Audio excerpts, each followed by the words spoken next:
जान लेते हैं। मेगा एक्शन वाले 3 स्टॉक्स आपके टीवी स्क्रीन पर आएंगे और उसके बाद हम विस्तार से और भी स्टॉक्स जो कि थीम बेस्ड, लगातार या फिर टॉप गेनर्स साबित हो रहे हैं मिड कैप में, वो जानेंगे। मिड कैप का मेगा एक्शन सुलह विनियार्ड्स में नजर आ रहा है। दमदार ब्रोकरेज रिपोर्ट्स के चलते सुलह विनियार्ड्स का स्टॉक डूमा है। खरीदारी की राय सीएलएसए की तरफ से 475 तक के टारगेट से यहाँ पर आते हुए दिखे तो क्लियरली 359 360 का स्टॉक ऑलमोस्ट 6% के अपमूव दिखा रहा है। आगे 475 तक के लेवल्स भी नजर आ सकते हैं, ये मानना है सीएलएसए का। आशियाना हाउसिंग की भी फर्राटा दौड़ देखने को मिली। रियल एस्टेट थीम FY23 में 1100 करोड़ से ज्यादा की बिक्री कंपनी की हुई है, तो स्ट्रॉन्ग सेल्स फिगर्स है जिसके चलते आशियाना हाउसिंग के स्टॉक में भी आज फोकस है। और सोनाटा सॉफ्टवेयर खरीदारी का रुझान, ऑफकोर्स सबसे बड़ी डील हासिल हुई है यूएस की कंपनी से। $16 करोड़ का ऑर्डर मिला है, जिसके चलते सोनाटा सॉफ्टवेयर आज बाजार खुलने से पहले हम इस स्टॉक का जिक्र भी कर रहे थे। बाजार खुलने के बाद वन साइड अप मूव इस स्टॉक में भी देखने को मिले हैं। ये सारे के सारे स्टॉक्स जो कि मेगा एक्शन। सोनाटा सॉफ्टवेयर पर विनय क्विकली आपकी राय जानना चाहेंगे। अच्छा एक्शन है और ये एक्शन क्लियरली न्यूज बेस्ड नजर आ रहा है, लेकिन टेक्निकली क्या चार्ट स्ट्रक्चर भी आपको पॉजिटिव दिख रहे हैं? स्टॉक ने रिसेंटली अपना ऑल टाइम हाई बनाया था और जिस तरह का आईटी सेक्टर का परफॉर्मेंस है उसको ये क्लियरली आउट परफॉर्म कर रहा है। हम काफी स्टॉक्स को एक अंडर प्रेशर देख रहे हैं। Large cap IT sector is under huge pressure, but Sonata software और कुछ दूसरे स्टॉक्स हैं मिड कैप आईटी सेक्टर में से जो क्लियरली आउट परफॉर्म कर रहे हैं। और आप जैसे बता रहे थे कि एक आउट जो एक न्यूज भी आ रही है जो पॉजिटिव है, तो डेफिनेटली एक ट्रेंड क्लियर कट पॉजिटिव है। शॉर्ट टर्म ट्रेडर्स के लिए 782 का एक स्ट्रॉन्ग सपोर्ट है जहां पे स्टॉप लॉस लगाना चाहिए और ये स्टॉप लॉस को ट्रेल करता जाना चाहिए। तो जिस तरह से न्यूज आ रहे हैं और जिस तरह से ट्रेंड पॉजिटिव जा रहा है, जैसे जैसे भाव बढ़ता है इसका स्टॉप लॉस आपको ट्रेल करते रहना चाहिए। As of now hold with the 782 stop loss, ये मेरी एडवाइस रहेगी। ठीक है, तो अगर किसी के पास है तो स्टॉप लॉस लगा लीजिए और होल्ड करने की राय भी सोनाटा सॉफ्टवेयर में आपको दी जा रही है। काफी बड़ा ऑर्डर, अब तक का सबसे बड़ा ऑर्डर मिला है सोनाटा सॉफ्टवेयर को और 3% की तेजी के साथ स्टॉक कारोबार भी कर रहा है। अब आगे बढ़ते हैं और ये जो मेगा एक्शन वाले स्टॉक्स हमने आपको बताए, अभी इसके अलावा एक्शन कहाँ पर दिखाई दे रहा है मिड कैप स्पेस में, ये भी समझ लेते हैं। और शरद हमारे साथ जुड़ चुके हैं पूरी डिटेल्स के साथ। शरद, गुड आफ्टरनून, बताइए।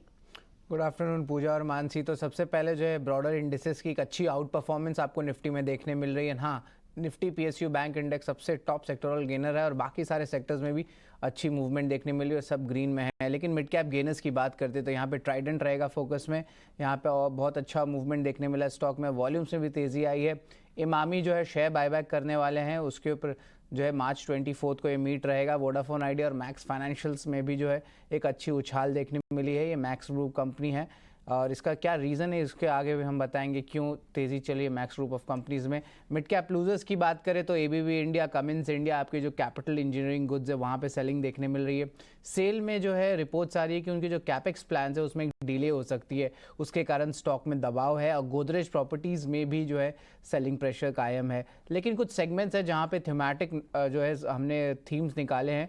यहाँ पे टेक्सटाइल स्टॉक्स में बाइंग देखने मिल रही है। इंडो काउंट ले लीजिए, सतलेज टेक्सटाइल, डॉलर इंडस्ट्रीज़, और हाँ हम लोग पहले ट्राइडेंट भी हमने मेंशन किया। तो सिंपल बात है, कॉटन प्राइसेस जो हैं ग्लोबली भी घट रहे हैं। और एक चीज़ याद रखिए कि जो PLI पुश है टेक्सटाइल के लिए वो भी गवर्नमेंट से स्ट्रेंथ देखने मिल रहा है। और पाकिस्तान में जो बाढ़ हुए थे उसके कारण क्या हुआ है कि एक हेडवे बनता है भारत के एक्सपोर्ट्स का, उसके कारण एक पॉजिटिव इफेक्ट आपके हौज़ायरी स्टॉक्स में भी देखने मिलता है। इसलिए डॉलर इंडस्ट्रीज़ में भी तेज़ी बनी हुई है। तो ये टेक्सटाइल का थीम है जो आप फोकस रखेंगे। फर्टिलाइजर स्टॉक्स में भी जो है ऑफकोर्स बाइंग देखने मिल रही है, जैसे कि जुआरी एग्रोकेमिकल्स, फैक्ट। और यहाँ पे इम्पॉर्टेंट बात यह है कि जो ओवरऑल जो सब्सिडीज़ है वो तो कम हो ही रहे, लेकिन बहुत सारे डेवलपमेंट्स आ रहे हैं नैनो सेगमेंट में। अब यहाँ पे क्या हो रहा है कि सब्सिडी लेवल्स और कम होंगे, तो एक positive development at least top line के लिए तो फर्टिलाइजर स्टॉक्स के लिए देखने मिल रहा है। और हमने कहा था कि मैक्स ग्रुप स्टॉक्स में जो है तेज़ी देखने मिली है। एंड ऑफकोर्स लाइफ इंश्योरेंस के जितने भी स्टॉक्स है वहाँ पे तेज़ी इसलिए आई है क्योंकि CLSA की अपग्रेड आई है और ओवरऑल जितने भी नेगेटिविटीज़ है वो फैक्टर्ड इन हो चुके हैं जो बजट में आए थे।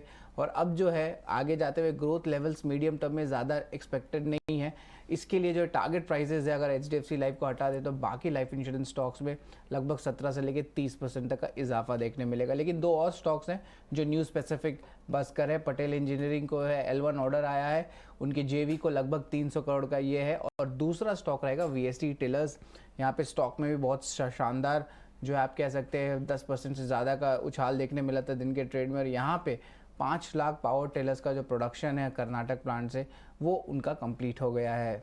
एब्सोल्युटली शरद, ढेर सारी थीम्स हैं और कई सारे स्टॉक्स हैं जो आप हमारे सामने रख रहे हैं। Thanks for that. तो क्लियरली थीम्स अगर देखें, टेक्सटाइल में एक हेल्दी अप मूव नजर आ रहा है, बाइंग दिख रही है टेक्सटाइल सेक्टर में। वहीं फर्टिलाइजर स्टॉक्स भी हैं, फर्टिलाइजर स्टॉक्स में तो लगातार हम एक्शन देखते भी हैं, लेकिन नज़र मेरी विनय इमामी के स्टॉक पर जा रही है क्योंकि अच्छा एक्शन आज स्टॉक में है। शेयर बायबैक प्लान की जो खबर आ रही है उसका एक इम्पैक्ट है जो कि स्टॉक मूवमेंट में नजर आ रहा है, और बायबैक के साथ साथ प्रमोटर स्टेक बढ़ने की भी यहाँ पर खबर है बिकॉज ऑफ द बायबैक। तो क्लियरली एक इम्पैक्ट है और इसका एक असर इमामी के स्टॉक प्राइस में नजर आ रहा है। आपकी राय क्या होगी? ऑलमोस्ट 5-6% के अप मूव्स हैं आज।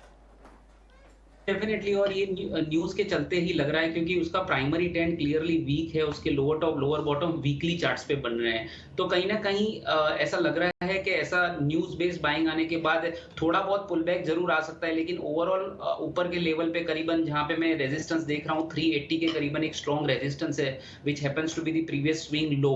तो मेरे हिसाब से 380 तक की रैली बन सकती है। तो थोड़ा न्यूज बेस्ड है, इसीलिए एक कॉशियस अप्रोच रखना चाहिए। यहां से लॉन्ग करते हैं तो स्ट्रिक्ट स्टॉप लॉस रखना चाहिए। तो नो डाउट आज वॉल्यूम और प्राइस एक्शन पॉजिटिव हैं, लेकिन प्राइमरी ट्रेंड इस पर्टिकुलर स्टॉक का इतना अच्छा नहीं है। तो आप एग्रेसिव बेट्स ना लीजिए और आज के लो का एक स्टॉप लॉस बना के जो एग्जिस्टिंग लॉन्ग पोजीशन है वो बनाए रखनी चाहिए। जो 354 का आज का लो है, अगर वो ब्रीच हो जाता है तो एग्जिट कर लेनी चाहिए ट्रेडिंग लॉन्ग पोजीशन। और अगर नई पोजीशन बनानी है तो आई वुड से कि वेट करना चाहिए प्रॉपर्ली। 380 का रेजिस्टेंस अगर क्लोजिंग बेसिस पे क्रॉस होगा तो इसमें थोड़ी बहुत होप जगेगी आगे जाके, लेकिन प्राइमरी ट्रेंड अभी तक इसका वीक लग रहा है। ये तो प्राइमरी ट्रेंड अभी भी वीक ही है, तो कोई उछाल मिल रहा है आपको और अगर फायदा हो रहा है तो फिर चाहिए तो एग्जिट कर लीजिए स्टॉक से, लेकिन ट्रेंड जो है वो अभी भी ओवरऑल नेगेटिव ही बना हुआ है। लेकिन चलिए अब बात करते हैं वापस से विनय, फर्टिलाइजर स्टॉक्स में अच्छा एक्शन आज हम देख भी रहे हैं। जुआरी agro, fact, Paradip phosphate, Mangalore chemicals, ये सारे के सारे स्टॉक्स हैं जो कि हरे निशान के साथ ट्रेड करें। इनफैक्ट फैक्ट का काउंटर तो आप देखिए यहाँ पर सर्किट के साथ यहाँ पर मजबूती दिखा रहा है। फर्टिलाइजर स्टॉक्स की आज की तेजी आप कैसे देख रहे हैं, और इन पर्टिकुलर मिड कैप कैटेगरी में फर्टिलाइजर स्टॉक्स में आपके फेवरेट्स कौन से हैं?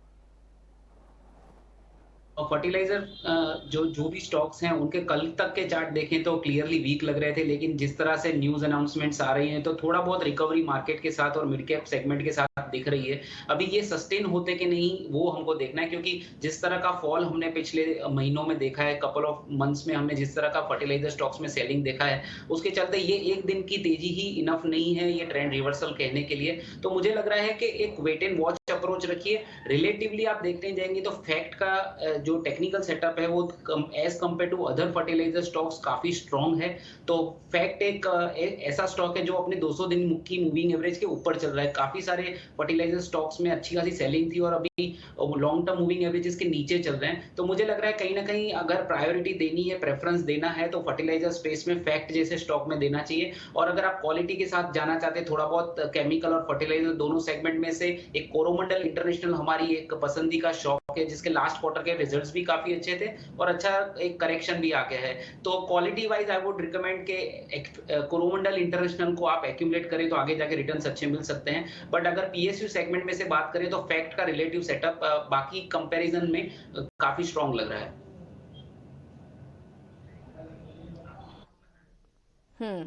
ओके, ठीक है। तो ये व्यू फर्टिलाइजर शेयरों पर आपके लिए। चलिए लेकिन अब आगे बढ़ेंगे और एक स्टॉक पर फोकस करते हैं और आज खबरों में